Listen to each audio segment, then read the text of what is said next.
thank you guys for coming back to another episode of Cobra TV. Today we got some more gameplay footage. Unfortunately, it's the same star system that we've been seeing all along. But every time we see it, we get more details and stuff, and we've got some pretty cool stuff in this last one with PlayStation. A lot of people are giving Anthony, who took the controller from Sean Murray's hand, a lot of flack for the way he played. But if you've been following the game for as long as I have and watched every interview, Anthony has interviewed Sean Murray several times, and one of the funny ongoing jokes was he always talked about, can I kill this? Can I poison this ocean? Can I destroy this planet? And it was always funny back then that his mind went to that area. And this is kind of like, I don't know, a realization, a celebration that, you know, when he finally sat with Sean Murray this time, the game was so done that he was able to do the things that he's always asked if he could do, except for poisoning the ocean. But he took it and he just went crazy and started killing a lot of things.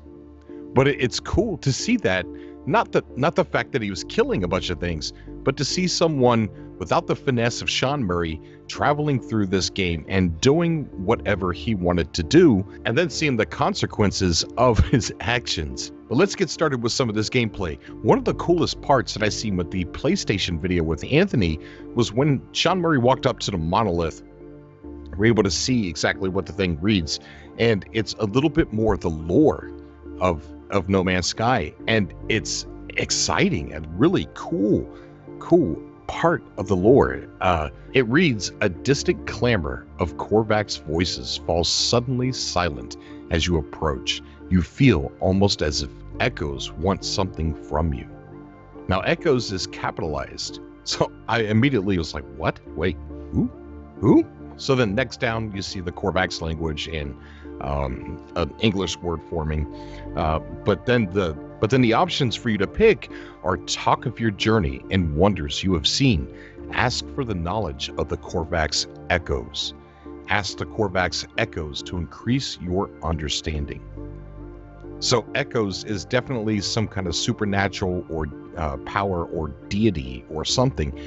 Spirits or something, and that is just amazes me. It's pretty cool. Another thing about the monolith is you can choose the wrong response, and that response could be something bad can happen to you if you choose the wrong response. Maybe if asking directly about the knowledge of the Korvac's echoes is a no-no, and it could probably strike you down or something. Who knows? But that's pretty cool that these monoliths can actually be dangerous as well. Then we got some pretty cool close-up shots of that crab-looking creature, and it just amazes me every time I see it. What's really cool about the crab picture is that the detail that's in this thing. You can look at the legs, and you can see like the spider hairs coming off of it. Just looks so realistic. And then the amount of detail that you see when it gets flipped over when Anthony melees the character with his gun. And that shocked me that was in the game, to be able to melee something. Another mysterious part is when he goes into the Korvac shop, the flag is different than what it was in the previous gameplay footage. Now, I know the game's procedurally generated, but what's really weird is that everything on this planet is exactly the same, procedurally generated, exactly the same as it was in the previous gameplay with IGN. The only thing that's really different, unless I missed something, but the only thing that's truly different is the flag that's hanging up here. So that's got me a little confused.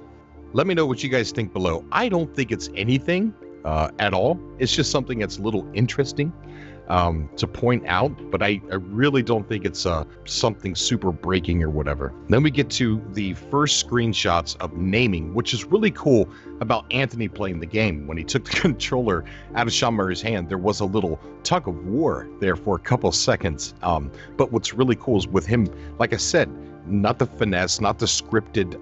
Yes, Sean Murray is on a bit of a script that he probably planned out himself, a tour, so to speak, of features, a tour of what you could do on this planet.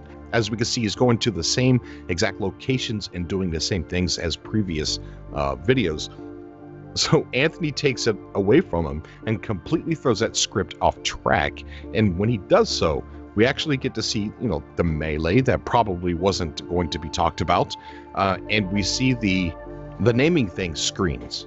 So in order to name things, you go under Discoveries, which is actually down below. It says Atlas Discovery Network, Traveler Registry of Alien Creature Encounters. So within that menu, you highlight the creature that you would like to rename, and a screen pops up telling you what the original name of the creature is. It's Discovery Details, and it says View.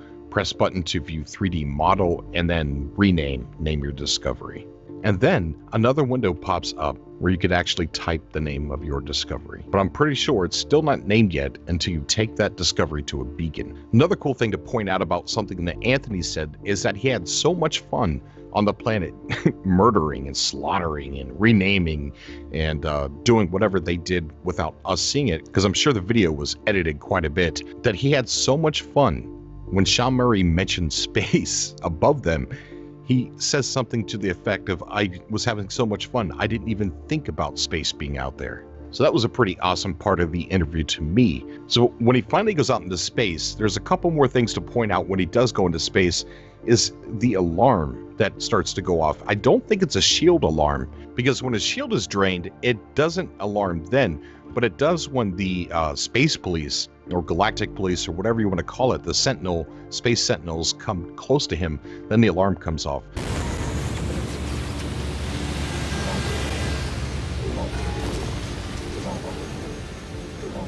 Regardless if it's the alarm saying that, hey, they're after you, or your shield, I think that alarm sound is so cool, and it just makes the combat in space seem that much more fun. Then the last and final thing that really stuck out to me, a lot of people are worried that the game is too arcadey, and a lot of people are saying there's no orientation in space. How come it's always oriented in space?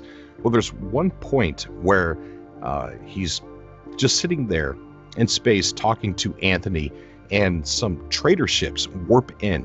And as you can see, they're at a very strange position according to his orientation, which confirms that in No Man's Sky, there's no fixed orientation in space, which is good news for a lot of people, because a lot of people were really worried about that.